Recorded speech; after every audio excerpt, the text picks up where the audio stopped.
TMZ reports you're on the LAPD's radar in connection to the young Dolph shooting.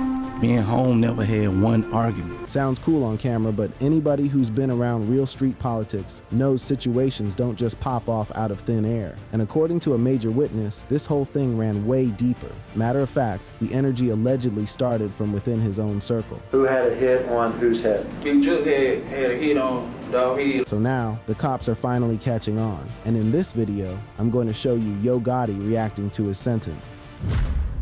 The beef that turned Memphis into a war zone. Real talk, in the streets of Memphis, Tennessee, the same city that birthed legends like 3 6 Mafia and gave the world that raw southern trap sound. Two real ones stood at the center of a beef that would end up turning deadly as hell. This ain't no regular rap beef story, fam. This is about Yo Gotti and Young Dolph, a tale about pride, street politics, and a rivalry that would leave bodies in its wake and change the game forever. Look, if you're trying to understand how it all went down on that tragic day in November 2021, you gotta go all the way back to where this smoke really started. We talking 2014, when young Dolph, born Adolph Robert Thornton Jr., was out here grinding independent, building his name without begging for no handouts from nobody. Homie made a choice to bet on himself and build his own empire, paper route empire, and that decision right there, that's what lit the fuse on one of hip-hop's most dangerous beefs, no cap. Yo Gotti, who was already eating good in the Memphis rap scene, peeped game on the young bull and tried to recruit him to his collective music group, CMG for short. Now, for most up-and-coming rappers trying to make it out the hood, getting that type of cosign from a Memphis OG like Gotti would have been a dream come true. A fast pass to the industry and a chance to blow up quick. But young Dolph? Nah, bro wasn't built like that. He had his own vision, his own movement, and he damn sure wasn't about to switch up for nobody. It's Ebro in the morning, Laura Styles and Rosenberg, and young Dolph is in the building. Give it up for young Dolph.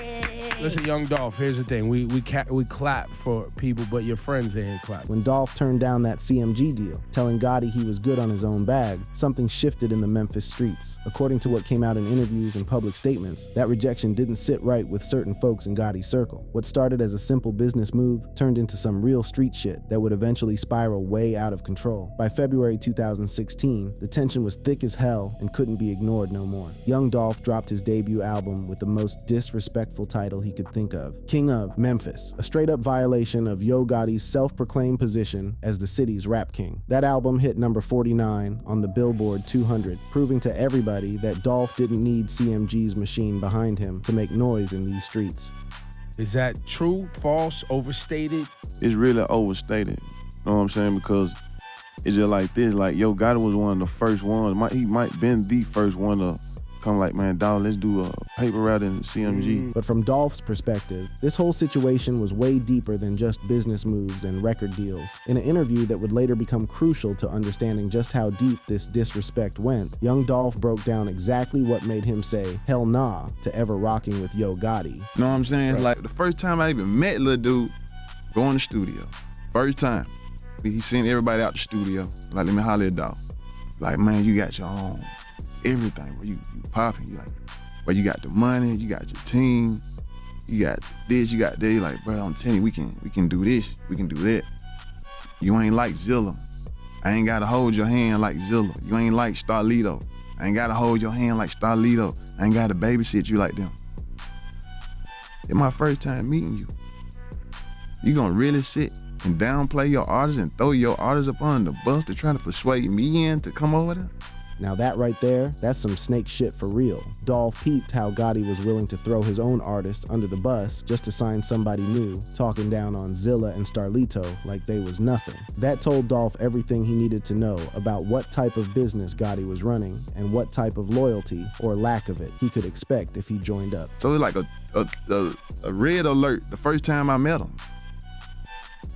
You feel like I can't what are you gonna say respect about me? From 2016 straight through 2017, this beef went from subliminal shots to all-out warfare. Black Youngsta, one of CMG's most gangsta artists, started dropping diss tracks aimed at Dolph and even filmed videos showing his squad posted up with straps in Dolph's South Memphis hood. The message was crystal clear. This wasn't just rap beef no more. This was on sight, get you touched type energy. Then came February 2017, when young Dolph decided to make his position loud and clear for everybody everybody in the city to hear. He released Play With Yo Be Dawg, a diss track that directly named Yo Gotti and got real personal with the disrespect. This track wasn't just competition, this was Dolph declaring war on everything CMG. Yo Gotti clapped back with Don't Beef With Me, bringing Black Youngsta on the track, but by this point, words had already been replaced by something way more dangerous, real street violence. On February 25th, 2017, some wild shit went down. Young Dolph's whip got lit up with over 100 rounds in Charlotte, North Carolina during CIAA weekend. The shooting was so brazen, so bold, that it made headlines nationwide and had everybody in the industry talking. Miraculously, Dolph walked away alive because he had bulletproof panels in his SUV, but the message was sent loud and clear. Black Youngsta ended up getting knocked for connection to the shooting, but they had to drop the charges when the evidence didn't stick. Just 7 months later, in September 2017, they ran down on Dolph again. Young Dolph got hit multiple times outside the Lowe's Hollywood Hotel in Los Angeles, and homie had to get rushed into emergency surgery. The fact that Yo Gotti was posted up at the same hotel had everybody asking questions, though he never got charged, and the police said they ain't have nothing connecting him to the hit. Dolph's response to these attempts on his life was straight gangsta though. He dropped an album called Bulletproof with the track 100 Shots, basically turning his near-death experience into a flex and a testament that you can't kill a real one that easy. But behind all that tough talk and bravado, everybody knew the truth. This beef had escalated way past music into genuine life or death situations. Yet publicly, both rappers tried to downplay how deep the smoke really was. In a 2017 sit-down on The Breakfast Club, Yo Gotti came through trying to act like it wasn't nothing. And TMZ reports you're on the LAPD's radar in connection to the young Dolph shooting. Me and home never had one argument.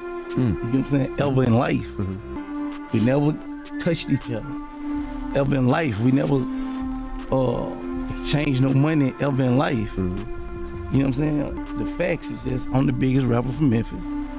I actually was helping them. I really just wanted to sign them, you know what I mean? Giving them advice, letting them come out on my shows. You know what I'm saying? Like telling them how the game goes, letting my people work with them. You know what I mean? Like to advise them on how to build this company up and all that stuff. It was cool. Gotti was out here painting himself as some type of mentor who just wanted to put Dolph on, somebody who got his feelings hurt when his offer got rejected, but all them shootings and violent incidents, they was telling a whole different story, my G. Yo Gotti was texting my phone for 2 years straight. What you doing, bro? What you working on, bro?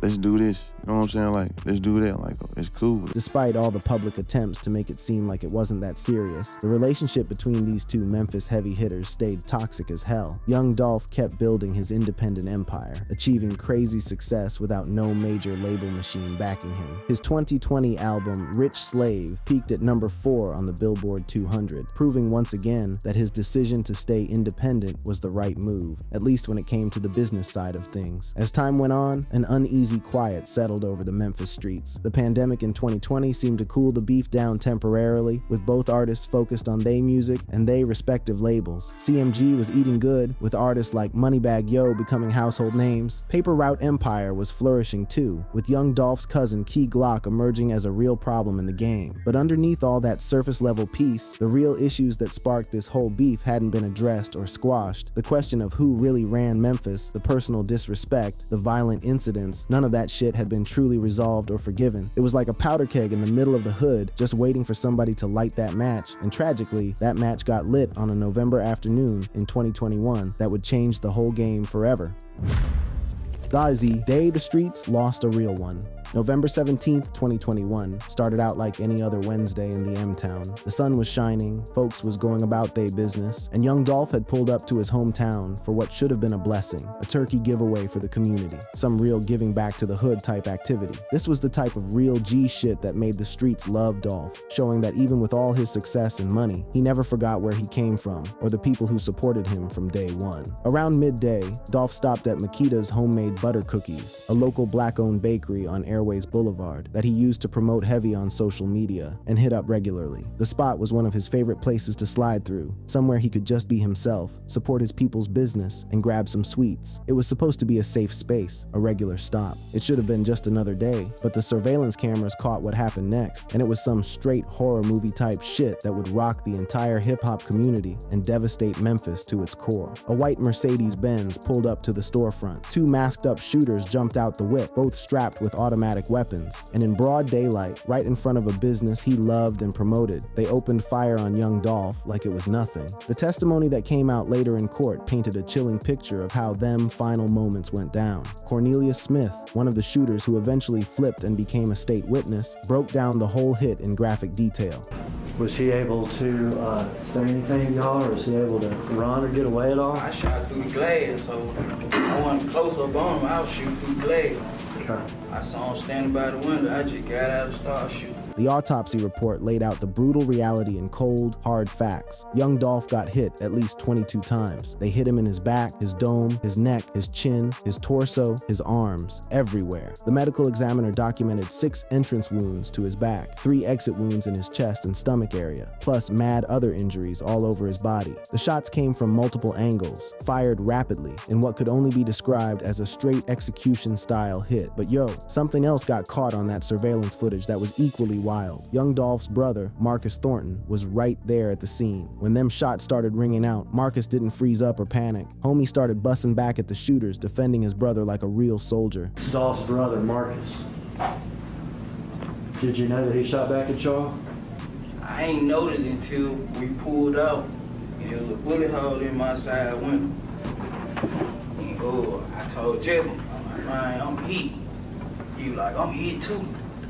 So I see I'm hit right here on my leg, and I see a bullet hole in my sweater. I said, damn. Marcus had managed to hit both them shooters, including catching Cornelius Smith in the arm and back. But despite his brave response and his attempt to protect his blood, it was already too late to save his brother. Young Dolph died right there on the scene, his life cut short at just 36 years old. The news spread through Memphis and the whole hip-hop community like wildfire. Artists, fans, and fellow rappers hit up social media pouring their hearts out, expressing shock and grief. Makita's Cookies turned into an impromptu memorial with flowers, candles, and heartfelt messages piling up outside the shop like a shrine. The bakery eventually had to close permanently, unable to keep operating at the location where such a tragedy went down. But even as Memphis was in mourning, questions was swirling heavy in the streets. Who did this? And more importantly, why the hell did this happen? The police moved quick, using cell phone data, surveillance footage, and witness statements to piece together what went down. They identified the shooters as Justin Johnson, who also went by Straight Drop. Dude was actually an aspiring rapper himself, and Cornelius Smith. The white Mercedes got traced back to a spot connected to Hernandez Govan, who they alleged was the one who orchestrated the whole hit. By January 2022, both Johnson and Smith was locked up, along with Govan. The investigation revealed some disturbing details about the premeditation and the money motivation behind it all. But the most explosive allegations, those was still to come. During the trial proceedings that kicked off in September 2024, prosecutors dropped a bomb. Anthony Big Jook Mims, Yo Gotti's blood brother and a major player in CMG, allegedly put out a $100,000 bounty on young Dolph's head. According to Cornelius Smith's testimony, the shooters was promised $40,000 each, with Hernandez Govan getting a $10,000 cut for setting it all up. The motive? Prosecutors alleged it was all tied to the long-standing beef between CMG and Paper Route Empire, with Big Jook allegedly offering the hit to secure Justin Johnson's signing to CMG. If this shit was true, it meant this murder was the final result of years of beef that started with nothing more than a record deal rejection way back in 2014. Smith's testimony revealed just how cold and calculated this whole thing was. He admitted they had been stalking Dolph, monitoring his movements, waiting for the perfect moment when he was slipping and vulnerable. When they spotted Dolph pull up at Makita's Cookies that afternoon, they saw their opportunity and took it. Say y'all? Yeah, this is right there. Stop it here. It's me. Can you stop it? All right. We're gonna back up. I wanted to, back up a little bit. All right. First guy out of the car, who's that? It's me. That's you? Which one of the guns do you have? I got the little Draco stab gun. Okay, that's that semi-automatic weapon, is that right? Yeah.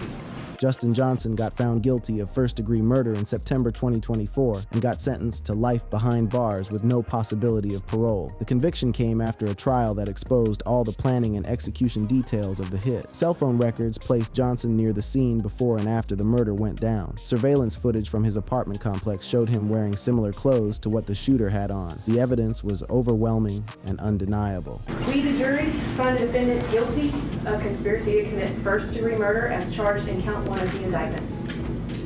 We, the jury, find the defendant guilty of first-degree murder as charged in count 2 of the indictment. And we, the jury, find the defendant guilty of convicted felon in possession of a firearm as charged in count 3 of the indictment. Mr. Johnson, the jury having found you guilty of conspiracy to commit first-degree murder, and convicted felon in possession of a firearm. As the 13th juror, I affirm this verdict.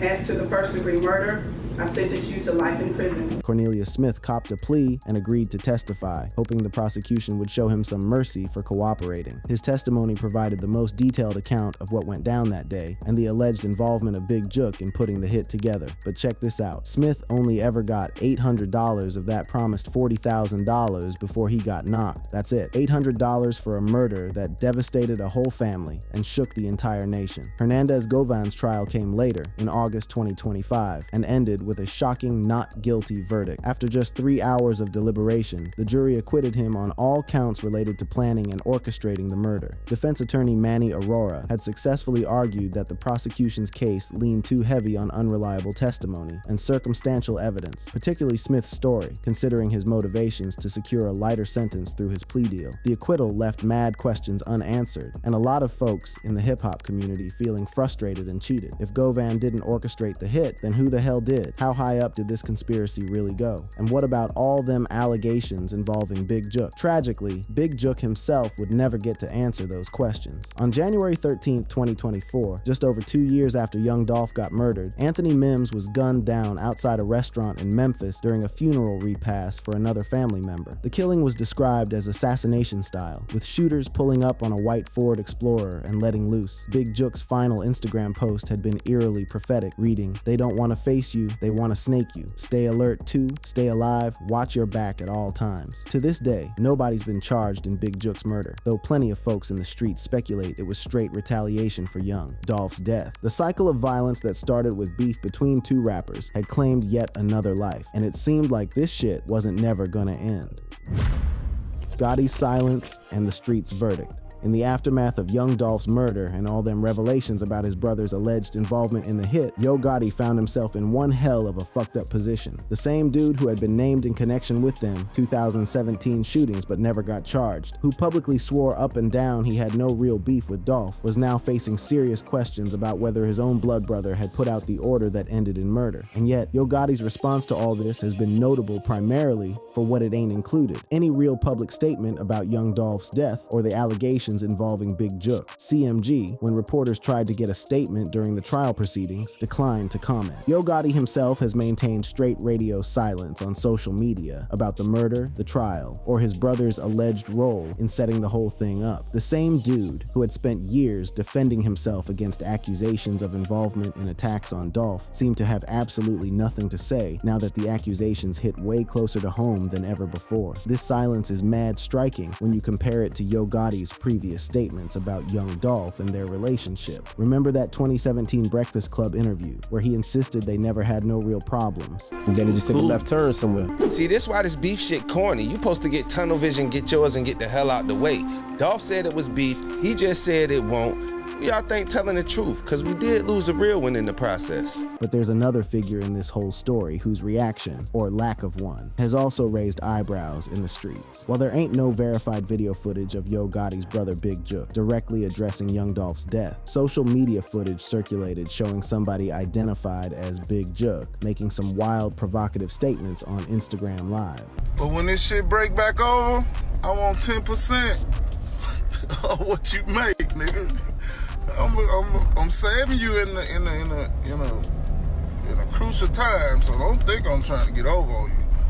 Cause you don't want to get put out. That'll ruin your career. The implications of statements like these, combined with all that trial testimony about Big Jook's alleged $100,000 bounty, painted one hell of a disturbing picture. Whether or not Yo Gotti had direct knowledge of any plot, his own brother allegedly played a central role in murdering his longtime rival, and Gotti's complete public silence on the matter has left a whole lot of folks in the hip-hop community unsatisfied and feeling some type of way. Now, it's worth noting that Yo Gotti himself has never been charged with any crime related related to Young Dolph's murder. There ain't no public evidence directly tying him to the hit or even suggesting he knew it was gonna go down beforehand. The allegations focus specifically on Big Jook, and with Big Jook now dead and unable to testify or answer for what he allegedly did, the whole truth may never fully come to light. But in the court of street opinion, where real ones judge you based on how you move and what you stand for, Yo Gotti's silence has spoken volumes louder than any diss track ever could. When rapper Wack 100 warned in October 2024 that Gotti could be next in handcuffs, suggesting CMG could get classified as a gang if charges were brought, the whole hip-hop community took notice and started watching real close. While no such charges have materialized yet, the speculation alone has damaged Gotti's street reputation in ways that no amount of beefs or competition ever could. The impact on CMG has been significant, but not completely devastating to the business. The label continues to operate and eat, with artists like Glorilla and Moneybagg Yo still achieving commercial success and chart positions. Yo Gotti himself has maintained his business empire, announcing new projects like his mixtape Mr. 14 Months, scheduled to drop in August 2025. But there ain't no denying that the shadow of Young Dolph's murder hangs over everything CMG does now, affecting how people view the label and everyone associated with it. Perhaps even more tragically, the violence didn't end with Young Dolph's death or even with Big Jook getting killed. Memphis has been experiencing what many describe as a whole cycle of retaliatory violence, with several other deaths speculated to be connected to the broader CMG-PRE rivalry, though not all claims have been substantiated or proven in court. Latacash Desto,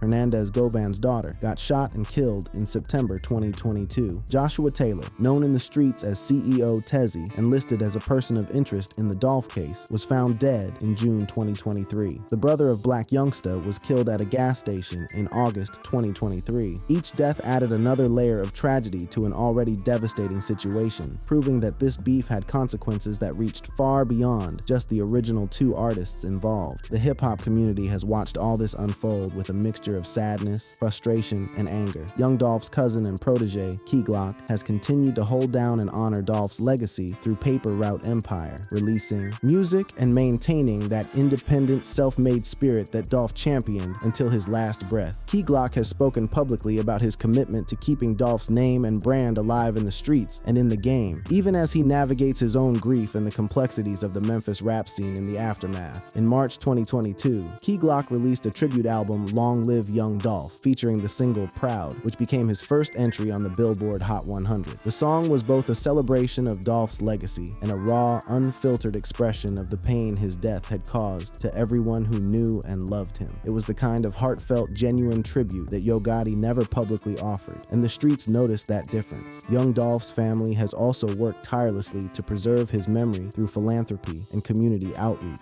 His fiancée, Mia J., has been advocating hard for gun violence reform and continuing Dolph's tradition of giving back to Memphis and helping those in need. The city itself honored him by renaming a street Adolph Young Dolph Thornton Jr. Avenue, ensuring that his impact on Memphis would never be forgotten by future generations. But amidst all this memorializing, all this grief, and all this pain, one voice has remained conspicuously quiet: Yo Gotti's. No public tribute to a fellow Memphis artist who helped put the city on the map. No condolences to the family. No statement addressing the serious allegations against his brother. Just dead silence. A silence that has led many folks in the streets to draw their own conclusions about guilt, complicity, and responsibility. The legal proceedings continue to unfold, with mad questions still remaining about the full extent of the conspiracy and who really knew what. Hernandez Govan's acquittal means that legally, there ain't nobody left to hold accountable for planning the murder beyond the two shooters themselves. Big Jook is dead and gone. Justin Johnson is locked up for life. Cornelius Smith will serve his time for his role. But the bigger questions about how high this conspiracy went, who knew what and when, may never be fully answered in a court of law. What we do know for certain is this: a beef that started over nothing more than a rejected record deal in 2014 ultimately cost Young Dolph his life in 2021. The pride, the competition, the need to be crowned King of Memphis, it all led to a cookie shop on a Wednesday afternoon where a 36-year-old father of two was gunned down in cold blood like he was nothing. No amount of success, no number of platinum plaques, no claim to any street title was worth that price. Memphis lost a real one, as even Yo Gotti acknowledged in that Breakfast Club interview years ago. The hip-hop community lost a talented, independent artist who had proven that you could make it to the top without selling your soul or compromising your vision. And 2 children lost their father, a fiance lost her partner, and a whole community lost a benefactor who had never turned his back on where he came from, no matter how much money he made. As for Yo Gotti, he continues to build his empire, release music, and run CMG like nothing happened. But his legacy will forever be intertwined with Young Dolph's death, whether he likes it or not. His silence in the face of his brother's alleged involvement has become its own statement, one that the hip-hop community and the streets have not forgotten and will never forgive. The beef between Yo Gotti and Young Dolph is over now, ended not by reconciliation or mutual respect, but by bullets in a Memphis cookie shop and a cycle of violence that claimed multiple lives. And in the end, nobody won this war. Memphis lost 2 of its sons, Dolph to murder and Big Jook to what appears to be street retaliation. Families were shattered beyond repair, lives were cut short for no good reason, and the music that should have been made, the collaboration that could have elevated Memphis hip-hop to even greater heights and inspired the next generation, will never happen. That's the real tragedy of this whole story, fam. Not just what happened, but what could have been if these 2 had just squashed the beef and linked up. And that's what makes Yo Gotti's silence so damn deafening, because in refusing to address it, in refusing to acknowledge the pain and the loss and his brother's alleged role in all of it, he's choosing to let that void speak for him. And that void, it says way more than any carefully crafted statement ever could, and the streets hear it loud and clear.